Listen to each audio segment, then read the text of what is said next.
അപ്പോൾ ഇതാ നമുക്കൊരു ചേട്ടൻ ഒരു പൊതി കൊണ്ട് തന്നിട്ടുണ്ട്. നമുക്ക് എന്താന്ന് നോക്കാം. ഇതാട്ടോ നല്ല പഴുത്ത മാങ്ങ 4 ഉണ്ട്. ഇത് തീർക്കണം. അപ്പം നമുക്കിതൊന്ന് വെട്ടിയെടുക്കാം. ഞാനിതാ ഇവിടെ വെട്ടിയിട്ടുണ്ട്. നമുക്കിതൊന്ന് കഴുകാം. ഒരെണ്ണം ഞാൻ അമ്മയ്ക്ക് കൊടുത്തു. അപ്പം നമുക്ക് ഈ ഒരെണ്ണം മുറിക്കാട്ടോ ഉണ്ട് ഇവിടെ. നമുക്കിത് വെള്ളത്തിലിട്ട് കഴുകാം. അപ്പം നിങ്ങളെ കൂടി കാണിക്കാൻ വേണ്ടിയിട്ട് ഒരു പാത്രമൊക്കെ എടുത്തോണ്ട് നന്നായിട്ട് കഴുകിയെടുത്തിട്ടുണ്ടെങ്കിൽ നമുക്ക് മുറിച്ചെടുക്കാം.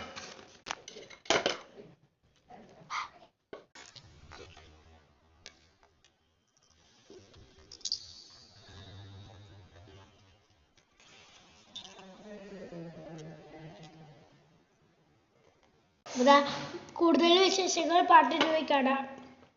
കൂടുതൽ വിശേഷങ്ങളായിട്ട് പാർട്ട് 2. അപ്പോൾ എല്ലാവർക്കും ബൈ.